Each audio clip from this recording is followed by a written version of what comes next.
Umar ibn al Khattab had a few close encounters with Islam before he became a Muslim. He says that one day he was near the Kaaba when the Prophet walked by. By this time, Umar was well aware of the situation in Mecca, and he wondered to himself about all the fuss surrounding the Prophet and Islam. Umar was the diplomat of Quraysh and a very intelligent man, so he decided to go listen to what the Prophet had to say. So he walked up behind the Prophet, close enough to hear what he was reciting, and the Prophet was reciting Surah Al, because he was the nephew of Abu Jahl. Umar says that the Prophet came and stood in front of the Kaaba, in between the Rukn-al-Yamani and al-Hajr. Standing in that direction allowed the Prophet to pray not only towards the Kaaba, but also towards Masjid, al-Aqsa.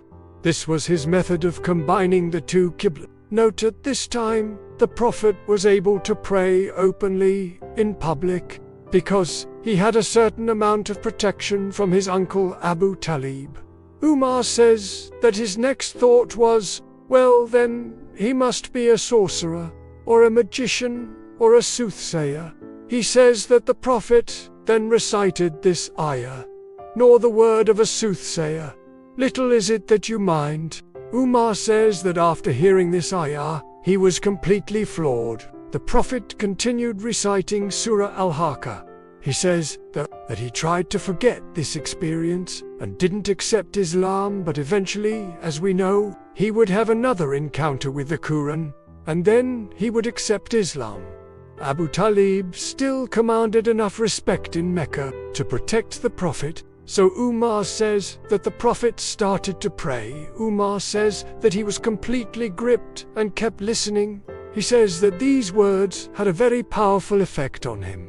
But he also says, at the same time, that he was stubborn and arrogant, so he talked himself out of it. He says that he thought to himself, this man, the Prophet, is a really talented poet. But that, as soon as he thought this, the Prophet recited this ayah, and it is not the word of a poet. Little is it that you believe. Umar says that the second he heard this, he was caught off guard.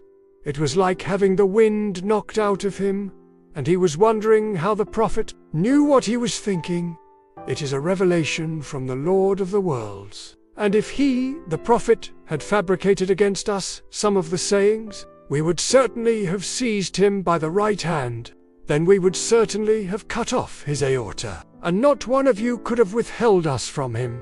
And most surely we know that some of you are, and most surely it is the true certainty. Therefore, glorify the name of your Lord, the Great. Umar says that this end part of Surah Al-Hajr literally broke him down spiritually, mentally, and emotionally, and that he walked away completely bewildered.